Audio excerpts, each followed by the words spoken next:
DElEd second year के सभी छात्र अध्यापक अध्यापिकाओं का हमारे इस चैनल पर हार्दिक स्वागत, अभिनंदन। मैं आपके लिए आज आपका पेपर सेकंड लेके आया हूँ। बीएसटीसी अध्ययनरत सेकेंड ईयर के छात्रों के लिए पेपर सेकंड विद्यालय संस्कृति प्रबंधन और शिक्षण, ये हमारा आपका सेकंड पेपर है। इसकी 6ठी यूनिट अपन पढ़ने जा रहे हैं। शिक्षक का व्यक्तित्व। शिक्षक का व्यक्तित्व 10 अंक का है।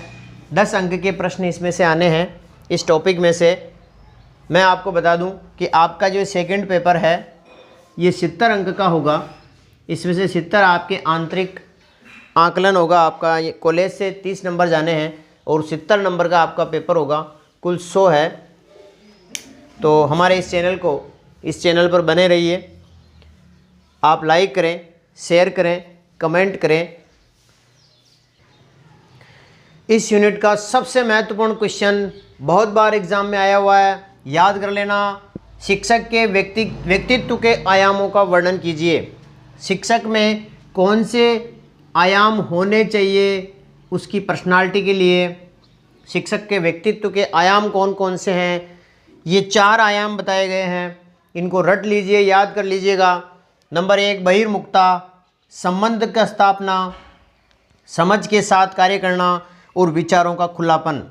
ये 4 व्यक्तित्व के आयाम एक शिक्षक में होने चाहिए।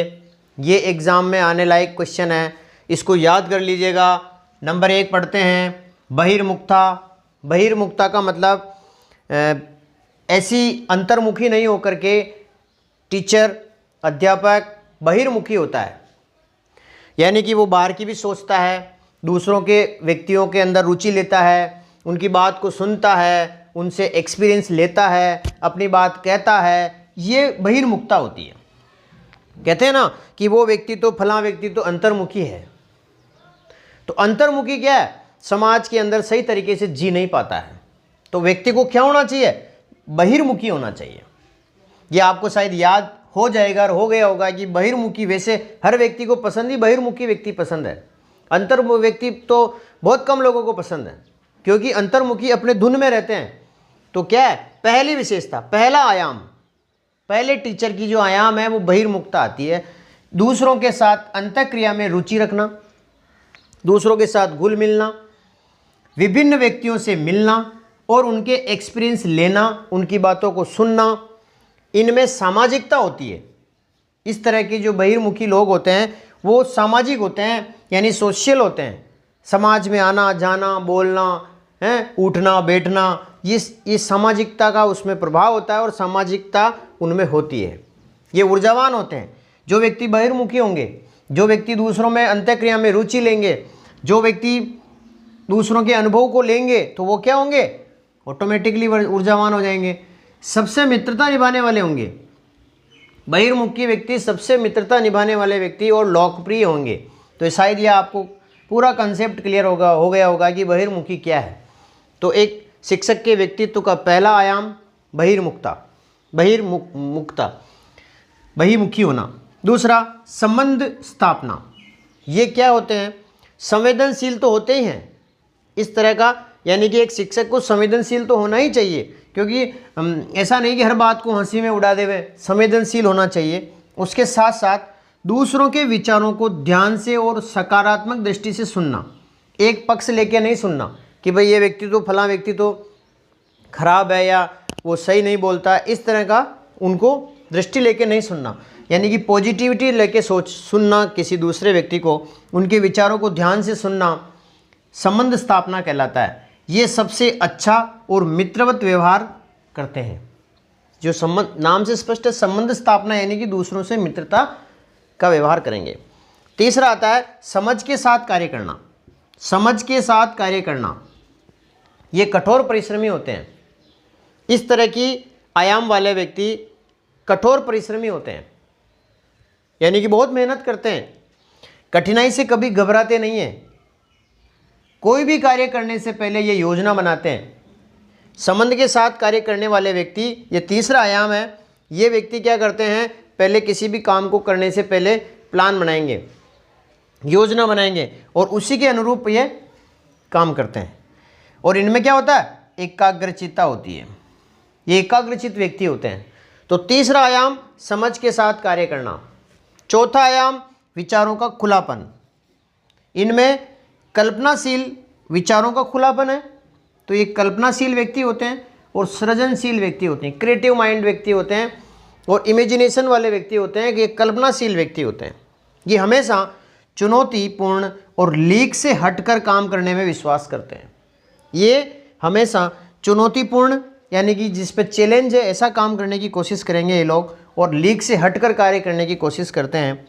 और ये जैसे हैं वैसे ही दिखाई देते हैं, इनमें बनावटीपन का अभाव होता है। ये व्यक्ति जिसमें विचारों का खुलापन होता है वो व्यक्ति वैसे ही दिखाई देते हैं जैसे हैं।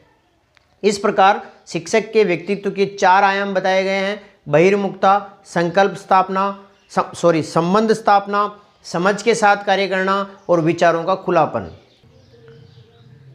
दूसरा क्वेश्चन, शिक्षक के व्यक्तित्व का विद्यार्थियों के अधिगम पर क्या प्रभाव पड़ता है ना। इसको पहले समझ लीजिए, अपने आप समझ में आ जाएगा। बहुत ही कॉमन क्वेश्चन है, इंपॉर्टेंट प्रश्न है। शिक्षक के व्यक्तित्व का, शिक्षक का जो व्यक्तित्व है, उसकी जो पर्सनालिटी है, उसकी जो सोच है, उस पर क्या होता है, विद्यार्थियों के लर्निंग पर, अधिगम पर क्या प्रभाव पड़ता है। शिक्षक का व्यक्तित्व जो है वो अधिगम पर क्या प्रभाव डालता है, ये क्वेश्चन भी बहुत बार आ चुका है। इसके अथवा में यह हो सकता है कि शिक्षक राष्ट्र का निर्माता है। इसको एक्सप्लेन करो कि शिक्षक राष्ट्र का निर्माता कैसे है, यानी कि शिक्षक का प्रभाव अधिगम पर कैसे पड़ता है। तो शिक्षक देश के भावी नागरिकों का निर्माता होता है। देश में भावी नागरिक कैसे तैयार होंगे ये शिक्षकों पर डिपेंड है। शिक्षक यदि अच्छी शिक्षा देंगे, अच्छी तालीम देंगे, तो भावी शिक्षक, भावी नागरिक हमारे देश के बहुत ही होनहार होंगे और देश प्रगति करेगा। शिक्षक बालकों के चरित्र का विकास करता है। शिक्षक जो होता है, जिस प्रकार बालकों को शिक्षा देगा वैसे उनका चरित्र का विकास होगा, उनका कैरेक्टर का डेवलपमेंट होगा। तो शिक्षक बालकों के चरित्र का विकास करता है। वह सभ्यता और संस्कृति का संरक्षक होता है। शिक्षक चाहे तो सभ्यता को नष्ट भ्रष्ट कर सकता है, शिक्षक चाहे तो सभ्यता में 4 चांद लगा सकता है, संस्कृति में। तो शिक्षक वह व्यक्तित्व है जो एक संरक्षक के रूप में काम करता है, सभ्यता और संस्कृति का एक गार्जियन के रूप में काम करता है, एक परिमार्जन करता है। शिक्षक एक परिमार्जन करता है। वह बालक का मार्गदर्शक भी होता है। बालक को दिशा देने का काम एक शिक्षक करता है। यदि शिक्षक का व्यक्तित्व अच्छा है, परिमार्जन करता वाला है, संरक्षक वाला है, तो वह बालक को अच्छा मार्गदर्शन प्रदान करेगा और उससे देश का अच्छा निर्माण होगा। डॉक्टर राधाकृष्णन ने कहा है, शिक्षक बौद्धिक परंपराओं तथा तकनीक कौशलों का, बौद्धिक परंपरा और तकनीकी कौशल का पीढ़ी दर पीढ़ी हस्तांतरण करने की दूरी का कार्य करता है। ऐसा डॉक्टर राधाकृष्णन जी ने कहा है। मुदालियर कमीशन ने बताया कि देश की पुनर्रचना, देश की जो रचना है उसमें अध्यापक एक प्रमुख घटक है। ये कुछ कोटेशंस याद कर लेना आप। डॉक्टर जाकिर हुसैन ने बताया कि शिक्षक की उपेक्षा करने से समाज का विनाश हो सकता है। तो ये है शिक्षक के व्यक्तित्व का बालकों के अधिगम पर प्रभाव। यदि शिक्षक का व्यक्तित्व अच्छा होगा, वो सभ्यता और संस्कृति के बारे में बताएगा, बालकों का अच्छा चरित्र का निर्माण करेगा, तो देश का निर्माण होगा, राष्ट्र का निर्माण होगा। तीसरा क्वेश्चन, एक अध्यापक में कौन कौन सी कुशलता होनी चाहिए, व्यवसायिक कुशलता कौन कौन सी होनी चाहिए, कि एक टीचर किस प्रकार से, कैसे, किन किन क्षेत्रों में कुशल होना चाहिए, अपने व्यवसाय जो है, अपना जो जिस काम में वो लगा है, जिसके लिए उसकी नियुक्ति है, उसमें कौन कौन सी कुशलता होनी चाहिए। एक शिक्षक की कुशलता का वर्णन कीजिए। तो नंबर 1, उस शिक्षक को जिस विषय को वो पढ़ा रहा है उसका बहुत अच्छा ज्ञान होना चाहिए, उस पर मास्टरी होनी चाहिए। जिस सब्जेक्ट को वो पढ़ा रहा है उसका परफेक्ट नॉलेज होना चाहिए। दूसरा, उसमें नया ज्ञान, उसमें जो भी नए नए इनोवेशंस आते हैं, नए नए संशोधन आते हैं, नए नए जो ज्ञान आता है, उस विषय से संबंधित उस टीचर को आना चाहिए। तीसरा, विभिन्न विषयों का उपयोग करने की क्षमता आनी चाहिए, है ना। बहुत से विषय हैं, उनका उपयोग अपने विषय में किस प्रकार से यूज किया जाए, ऐसी क्षमता उसमें आनी चाहिए। चौथा, सहायक सामग्री का निर्माण करना आना चाहिए और उसका उपयोग करना भी आना चाहिए। पांचवा, अनुशासन, खुद भी अनुशासित रहे और बच्चों को भी अनुशासित रखें। ये कुशलता भी उस अध्यापक में आनी चाहिए। छठा, योजनाएं बनाकर पढ़ाने की कुशलता, पहले प्लानिंग बनाए उसके बाद उसको टीचिंग करवाए। मूल्यांकन करना, जिस चीज़ को पढ़ाया गया है उसका मूल्यांकन करना, इवैल्यूएशन करना, ये भी एक कुशलता होनी चाहिए। एक अध्यापक में भ्रमण का ज्ञान भी होना चाहिए जिससे बालक प्रकृति के साथ रहकर सीख सके। नौवा, कमजोरियों का निदान, किसी बालक में किस तरह की कभी कमजोरी है तो उसका निदान करने की क्षमता भी, उसकी कुशलता भी एक अध्यापक में होनी चाहिए। 10वीं, पढ़ाने में कुशल होना चाहिए। चौथा, बहुत महत्वपूर्ण क्वेश्चन है, इसको नोट कर लेना, एग्जाम में आ सकता है, पूरे आने की संभावना। वैसे मैंने जो जितने भी क्वेश्चन बताए हैं वो बहुत इंपॉर्टेंट है और ज़्यादा नहीं बता रहे हैं, बहुत सरल तरीके से समझाने की कोशिश कर रहा हूँ, याद भी हो जाएंगे आपको। शिक्षक के व्यक्तित्व की विशेषता कौन कौन सी है, कैरेक्टरिस्टिक्स बताओ, उसके पक्ष बताओ, है ना। कोई विशेषताओं वाला क्वेश्चन आ जाए या विशेषताओं के पक्ष बताने की कोशिश पर वर्णन कीजिए, ऐसा क्वेश्चन आ जाए तो 3 पक्ष बताना, ज्ञानात्मक पक्ष, भावात्मक पक्ष और क्रियात्मक पक्ष। ज्ञानात्मक पक्ष, ज्ञानात्मक में उस विषय से संबंधित वो पढ़ाने, किस प्रकार से उसको पढ़ाना है, कैसे क्या करना, वो पक्ष होता है ज्ञानात्मक पक्ष। भावात्मक में क्या होता है, भावना से जुड़ा हुआ, जैसे कोई उसकी चरित्र वाली बातें, ये भावनात्मक होती है। और क्रियात्मक में क्या होता है, क्रिएटिविटी होती है कि उसका शारीरिक सौष्ठव कैसा है, उसकी वेशभूषा कैसी, वो आती है क्रियात्मकता में, उसकी क्रिएटिविटी के अंदर आता है। अब लेते हैं ज्ञानात्मक पक्ष। देखो, विषय पर अधिकार होना चाहिए, इस पर आप खूब लिख सकते हैं कि एक शिक्षक को जिस विषय को वो पढ़ा रहा है उस विषय पर पूरी उसकी मास्टरी होनी चाहिए, उसका अधिकार होना चाहिए, विषय पर अधिकार होना चाहिए। नंबर दूसरा, जो वो जिस भाषा में वो पढ़ा रहा है, जिस हिंदी में पढ़ा रहा है या इंग्लिश मीडियम में पढ़ा रहा है, उस भाषा पर उसका अधिकार होना चाहिए। विषय पर अधिकार, भाषा पर अधिकार, मनोविज्ञान का पूरा व्यवहारिक ज्ञान होना चाहिए कि बालक किस प्रकार से समझेगा। जैसे मनोविज्ञान में बताया कि पुरस्कार और दंड, है ना, यदि बालक को सकारात्मक ऊर्जा देनी है तो उसे पुरस्कार देना चाहिए, तो उससे सकारात्मक ऊर्जा मिलेगी बालक को, ज़्यादा सीखेगा, ज़्यादा अधिगम कर सकेगा। यदि उससे बालक को दंड दिया जाएगा तो वो नकारात्मकता पैदा होगी और वो विषय के प्रति इतना सजग नहीं हो पाएगा। चौथा, व्यावसायिक प्रशिक्षण, शिक्षक को व्यावसायिक प्रशिक्षण मिलना चाहिए और शिक्षक व्यावसायिक प्रशिक्षण देने लायक होना चाहिए। अच्छी वाक शक्ति होनी चाहिए, टीचर अच्छा बोलेगा, उसकी बोलने की जो कला अच्छी होगी, उसकी जो उत्तम अभिव्यक्ति होगी, अभिव्यक्ति उसकी उत्तम होगी, तो बालक इंटरेस्ट लेके पढ़ेंगे और उस विषय को अच्छी तरीके से अधिगम कर पाएंगे। ये टीचर की विशेषता होती है कि उसकी वाक शक्ति अच्छी होनी चाहिए। छठा, पाठ्यक्रम सहगामी प्रक्रियाओं का ज्ञान होना चाहिए।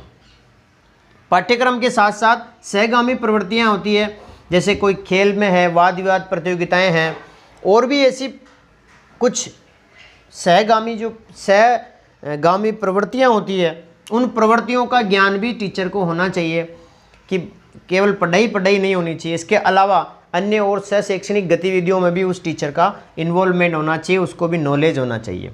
स्वाध्याय की आदत, टीचर खुद पढ़े और बच्चों को से भी ऐसी आदत डलवाए कि वो खुद स्व अध्याय करने लग जाए।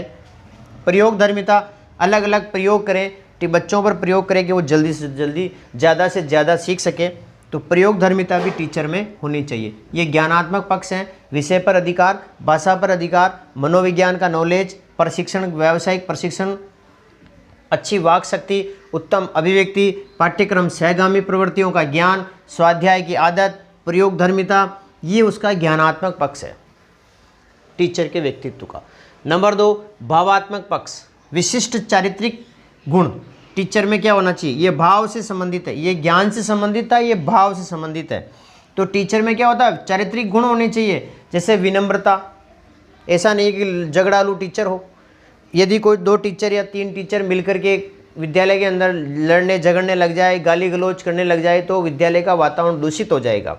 तो ये क्या है, भावात्मक पक्ष भी अध्यापक में होना चाहिए, उसके चारित्रिक गुण होना चाहिए टीचर के अंदर। सहिष्णुता, विनम्रता, उदारता, ईमानदारी, निष्पक्षता, न्यायप्रियता, ये आदि गुण होना आवश्यक है। संवेदनशील, टीचर संवेदनशील होना चाहिए, उसमें दया करुणा का भाव होना चाहिए। टीचर संवेदनशील होना चाहिए, हर बात को, हर चीज़ को, हर मुद्दे को सही तरीक़ा से सुने, संवेदनशील के साथ सुने। प्रजातांत्रिक दृष्टिकोण, जैसे वो सब ऐसी बातें बोले या ऐसा डिसीजन ले जो सबके लिए लाभकारी हो, प्रजातांत्रिक हो, लोकतांत्रिक हो। ऐसा नहीं कि कुछ विशेष वर्ग के व्यक्तियों का ही उसमें लाभ हो या कोई विशेष व्यक्ति वर्ग कोई वो समझाए, ऐसा नहीं होना चाहिए। उस टीचर को प्रजातांत्रिक होना चाहिए, उसका दृष्टिकोण प्रजातांत्रिक होना चाहिए। संवेगात्मक स्थिरता, हैं, टीचर में संवेगात्मक स्टेबिलिटी भी होनी चाहिए। ऐसा नहीं है कि किसी बालक ने थोड़ी सी शैतानी की, उसको इतना क्रोध आ जाए कि वो इतना मारने लग जाए उसको कि उसकी चमड़ी उधेड़ दी जाए, तो उससे क्या होगा, बालक पलायन कर जाएंगे, टीचर के खुद के संवेगात्मक स्थिरता भंग हो जाएगी। तो टीचर को संवेगात्मक स्थिर होना चाहिए, उसके संवेग स्थिर होने चाहिए, उसको बड़े शांति से हर बात को सुनने का उसमें वो मादा होना चाहिए। तो संवेगात्मक स्थिरता होना बहुत ज़रूरी है। सहानुभूति व व्यवहार, सहानुभूति होनी चाहिए, व्यवहार होना चाहिए। वैज्ञानिक दृष्टिकोण, टीचर में साइंटिफिक दृष्टिकोण होना चाहिए, उसका वैज्ञानिक दृष्टिकोण से सोचे हर बात को। कार्य में नवीनता है, टीचर को ऐसा सोचना है कि किसी भी कार्य को नवीन कैसे किया जाए, उसमें नवीनता आए ताकि इंटरेस्ट बढ़े। सामाजिकता होनी चाहिए टीचर में, समाज में, जैसे गांव, जिस विद्यालय में वो पढ़ा रहा है वहाँ के गांव के लोगों के प्रति उसकी सामाजिकता होनी चाहिए। उसमें उनके साथ उनकी समस्याओं को सुनना, बालकों की समस्याओं को उनको बताना, उनको हल करना, ये सब सामाजिकता के अंतर्गत आता है। टीचर यदि सेल्फ रहेगा और वो सामाजिक नहीं होगा तो वो सही तरीके से शिक्षक नहीं बन पाएगा। निष्ठा की भावना होनी चाहिए, जिस कार्य में उसको लगा दिया है, जिस शिक्षा के क्षेत्र में वो आ गया है, वो उसको पूर्ण निष्ठा के साथ वो काम करे, ऐसी उसमें भावना होनी चाहिए। नेतृत्व की क्षमता, उस टीचर में लीडरशिप होनी चाहिए।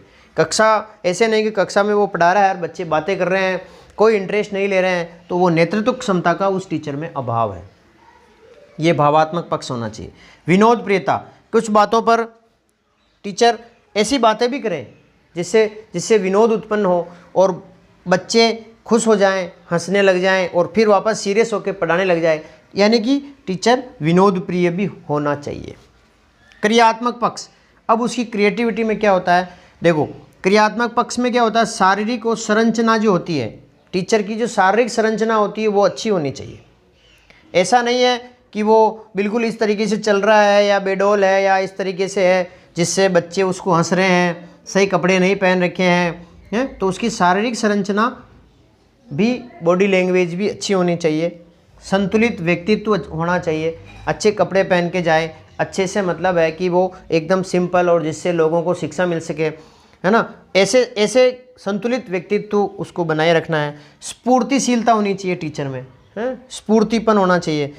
ऐसा नहीं है कि ढीला डाला जा रहा है मरियल टट्टू की जगह, ऐसा नहीं जाना, है ना। यानी कि उस टीचर में क्या होना चाहिए, स्फूर्तिशीलता होनी चाहिए और उसमें तत्परता होनी चाहिए।